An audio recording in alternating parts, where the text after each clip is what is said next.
Balitaan sa Rembrandt, November 28, 2014. Guests sina USEC ZENAIDA MONSADA ng DOE, DAMMY MAGBUAL ng NAMPREL, DENG SILORIO at Leon PERALTA ng People's Initiative Against Pork Barrel, Ed Cabalu at Ado Paglinawan. USEC MONSADA, nagkaroon na ng decision ng Supreme Court regarding to sa transfer ng mga old people from PANDACAN to somewhere else. Last night, I saw you on TV na telling us na marami palang mga ibang people parang may nag-asywar lang para hindi umalis doon sa area. May PANDACAN at may iba pang mga tipo. Pero, mas maliit. Pag sama-samahin mo yung lahat ng tipo, hindi ang size niya equal sa PANDACAN. Kasi ang PANDACAN, ay tawag natin sa terminal, kompleto yung product niya. O doon sa ngayon, siyempre wala na LPG. Medyo matagal na yun. So, ang PANDACAN talaga siya yung pinakamalaking terminal sa Pilipinas, outside of the refinery. Mag-ano ako ng konting history, nag-umpisa yung concern ng PANDACAN noong, or after ng 9/11. Kasi, ang takot doon, paano kung may terorista, bubombahin, naalaala yung gera nung araw na may kwento na nagkaroon ng conflagration sa Pasig River.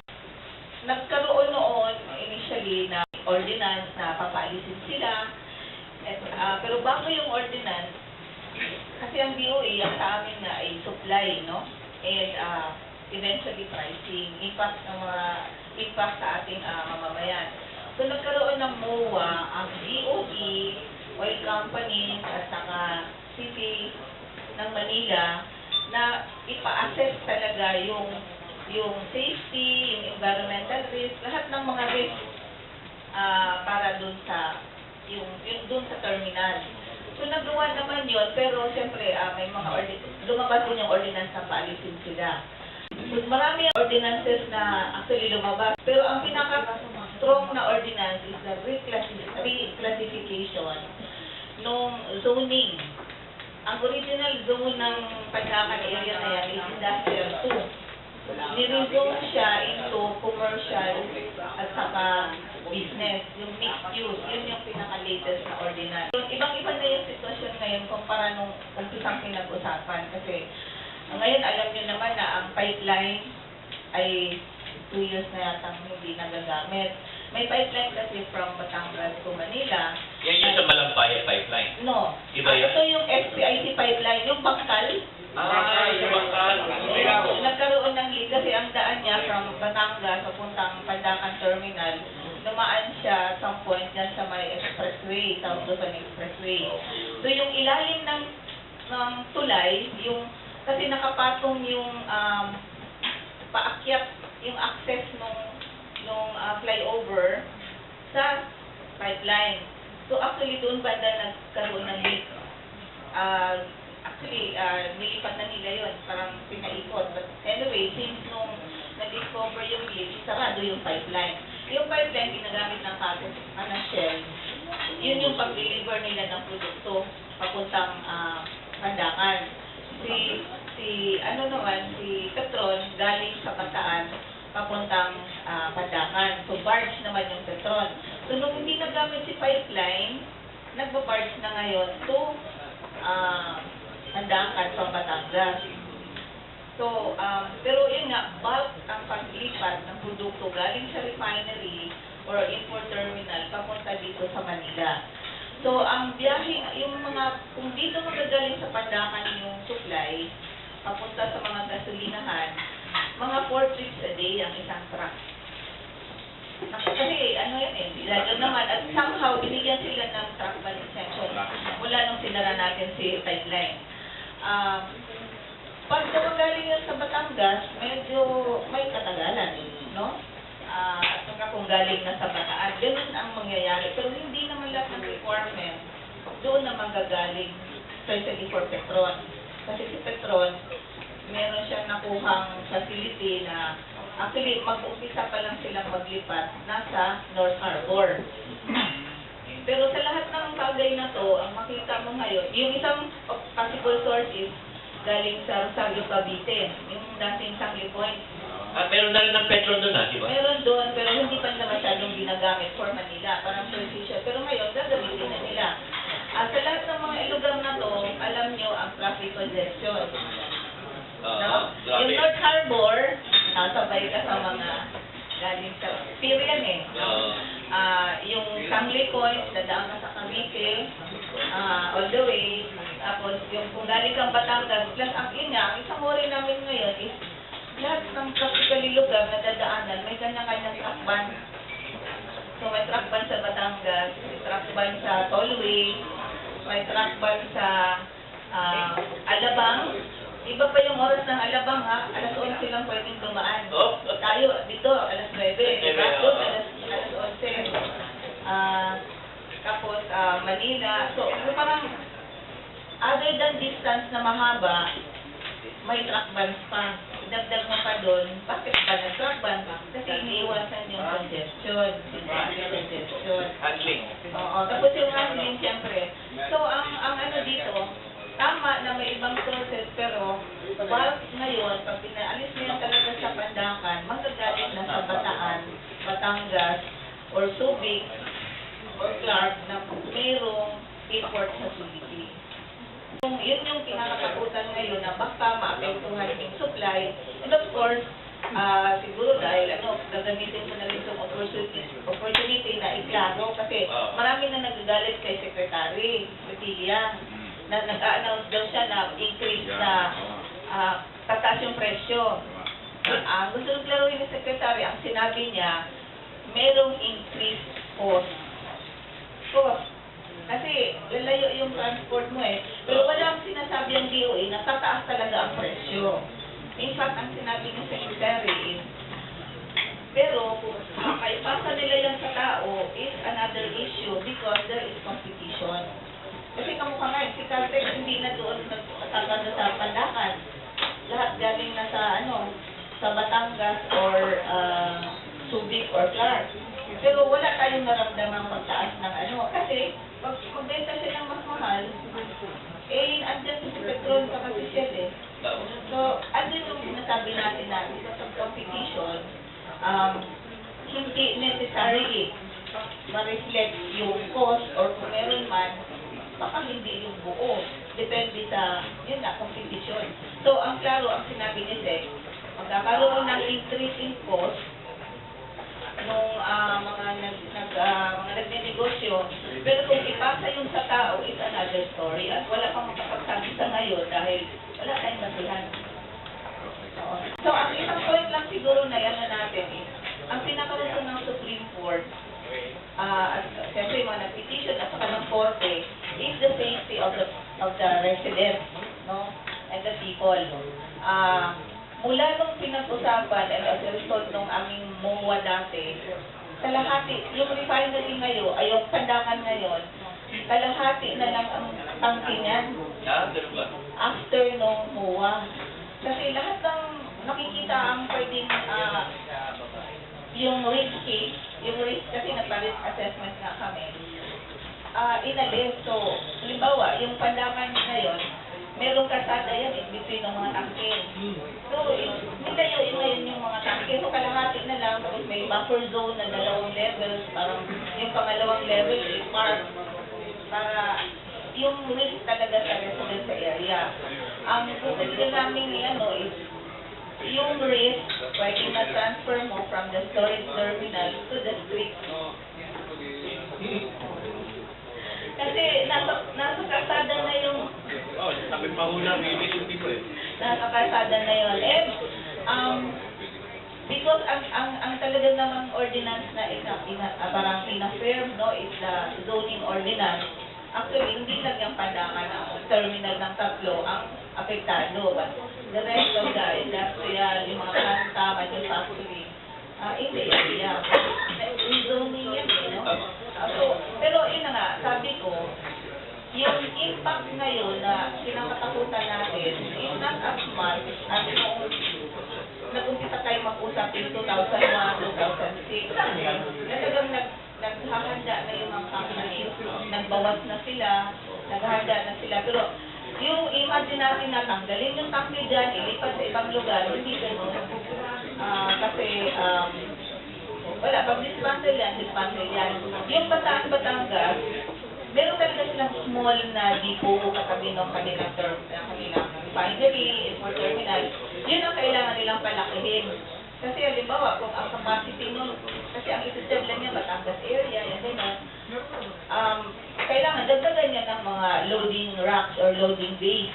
So yun doon mangyari yung expansion. At saka, siyempre yun nga, truck ba, no? Kita niyo ng dasada ng Batangas, gano'ng kaliliit. So, yun ang sinasabi namin. Kung tanungin tayo kung may impact sa supply, posible na magkaroon because of traffic congestion. Pero ang tingin namin, hindi as in mawala ang supply sa Manila.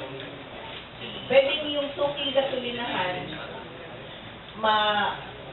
mawalan siya ng supply at some point kasi madidelay. Sa ngayon kasi halos everyday, binibentahan yung gasolinahan eh. This portion is brought to you by Ultra Pure Water Purifier. Samantala sa inyong lahat na gusto ng malinis na tubig, direkta sa inyong mga gripo, narito na ang Ultra Pure Water Purifier. Matipid na, garantisadong malinis na tubig ang hatid pa.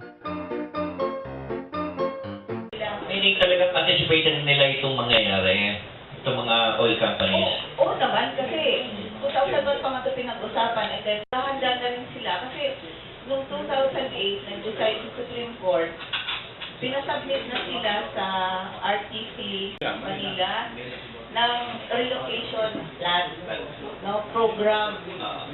Yun nga lang, marami doon, hindi pa nila identify kung saan exactly. Kasi makikipag-negotiate ka pa eh. Saan ka maghahanap ng lugar na walang maraming tao, na may daanan, lalo na sana may access to water para barge yung supply mo doon. Kasi siyempre pipeline, mahirap yan. So sana katabi siya ng tubig. So yun, doon sila nahirapan na wala silang actually nakitang bagong location site. Bilib ka doon sa petrol.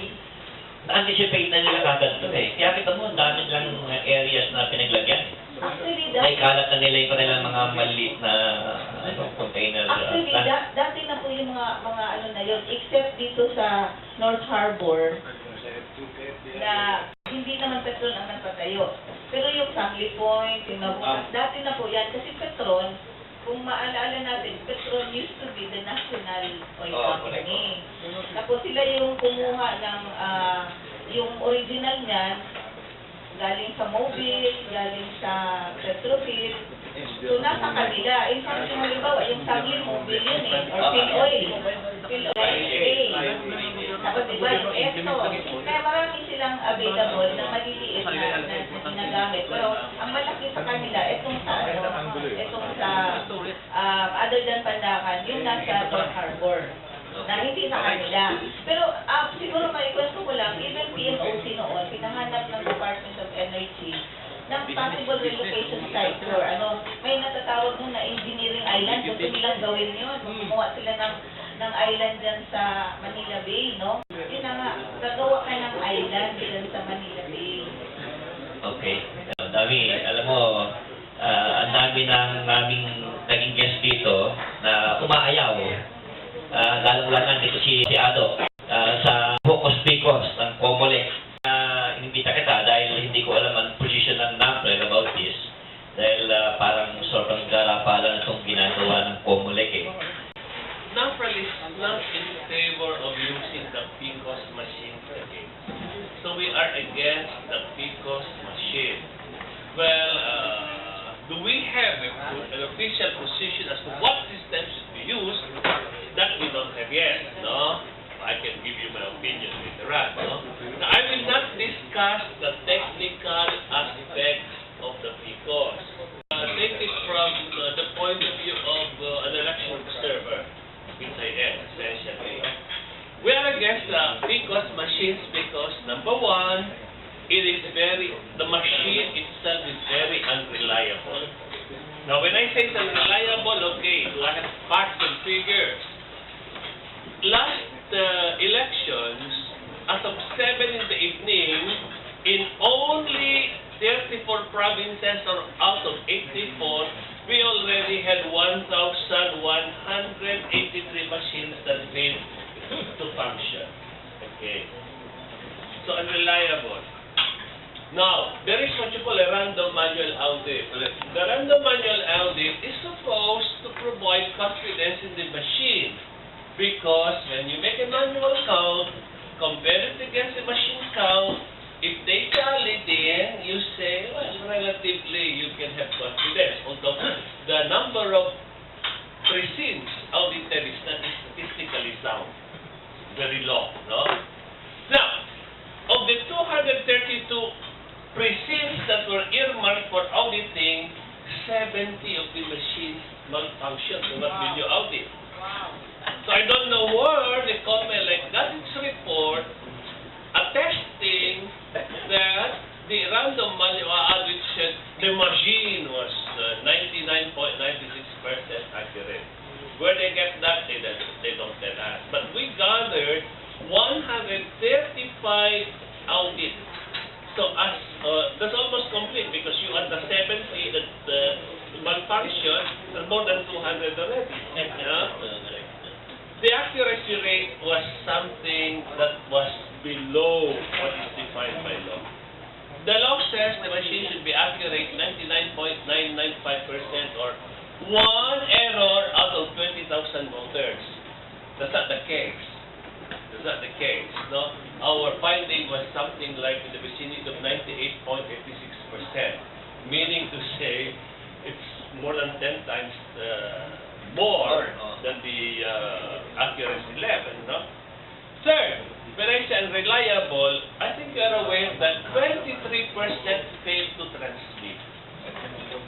Meaning to say, what happened to the 18,000 precincts? How did they get to the national totals? What happened in between? The comment should answer this thing. Where did they get the data which serve as their basis in proclaiming the winning candidates? Remember that, for instance, when they proclaimed the first 6 winners, they did not even indicate the votes that is received. They just declared them alphabetically, 6 of them. Why? Because they proclaimed the winners based on projections. When I say projections, they cannot complete a count in any given municipality or province as of that time, simply because of the machines that failed to function. So where will you get the data when the machine failed to function? Okay, so it's very unreliable. Number 4 is the safeguards were removed. When I say safeguards were removed, a machine should have what you call built-in, those are technical things already I should have been discussing, what you call capacity to differentiate a fake ballot from an authentic ballot. The machine did not have that. Number 2, another safeguard is they remove what you call the digital signatures. These are the technical things.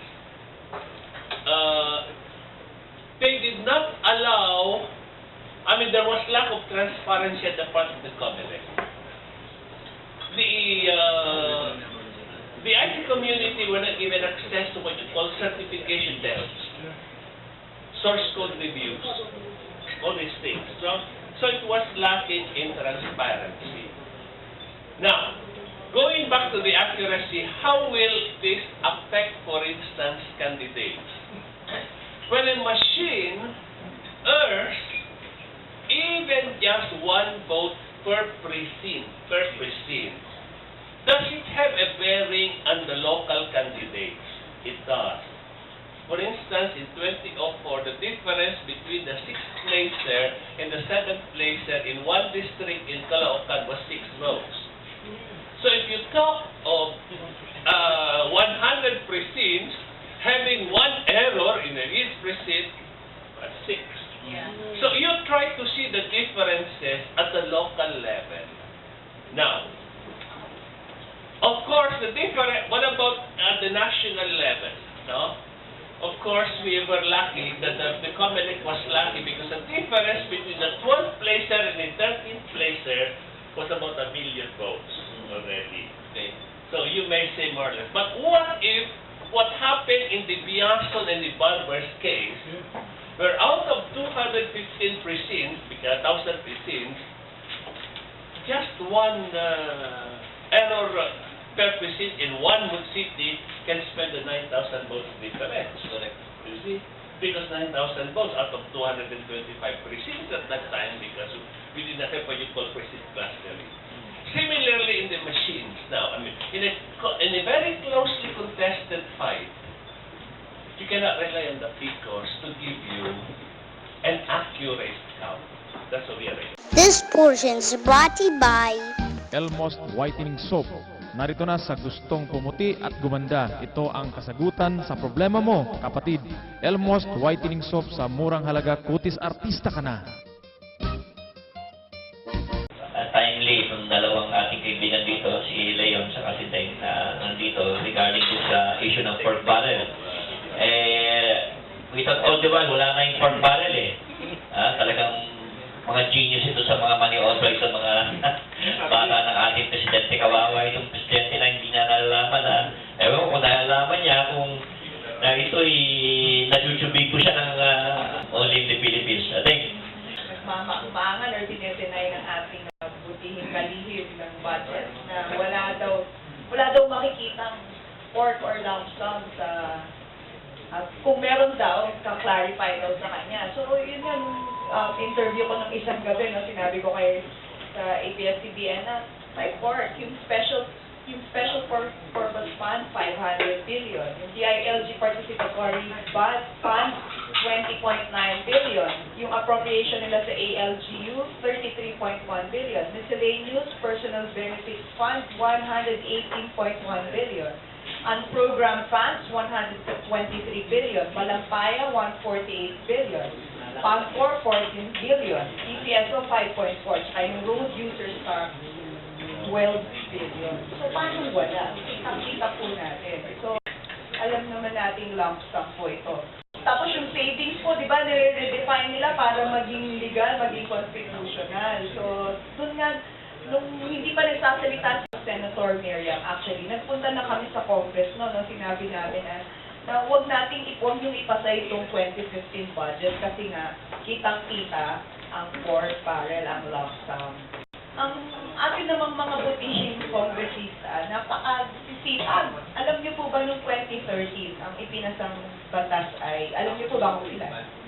Iisa.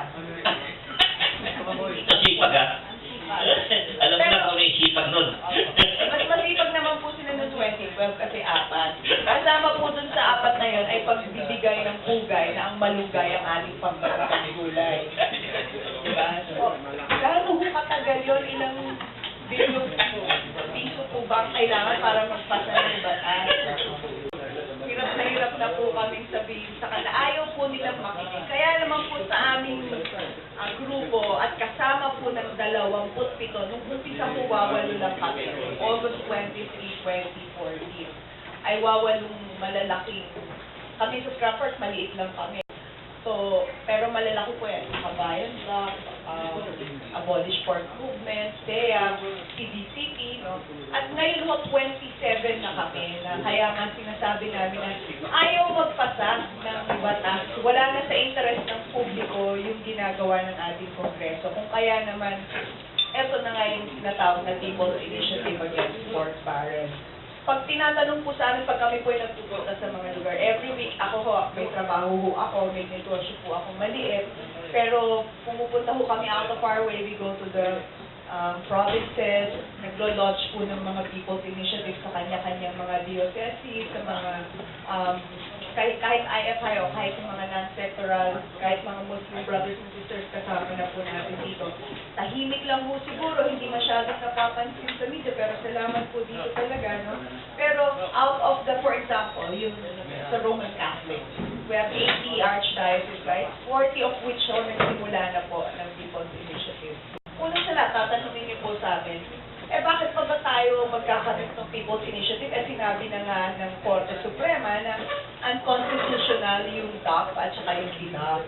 Una sa lahat, legal po yung People's Initiative. It is under RA 6735. Kaya po, kung ayaw na po ng Kongreso na magpasa ng mga batas na in our interest, therefore the people can do it.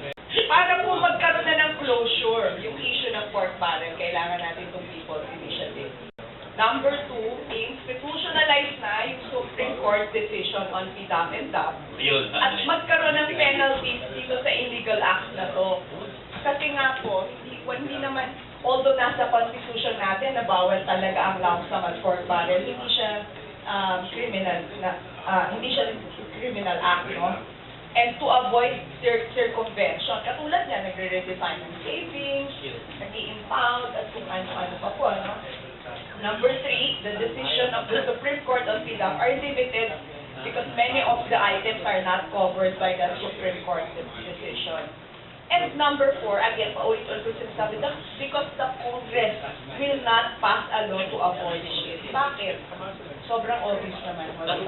Number 5, to win back the Congress from, political dynasty. Kasi yan po yun di ba? At ano po ba yung mga gusto sana natin ipasa? Anti-vulgar, FOI law, abolish pork. Ayaw nila, mas importanteng gawing pambansang kulay ang malunggay. Yan para sa kanila, no?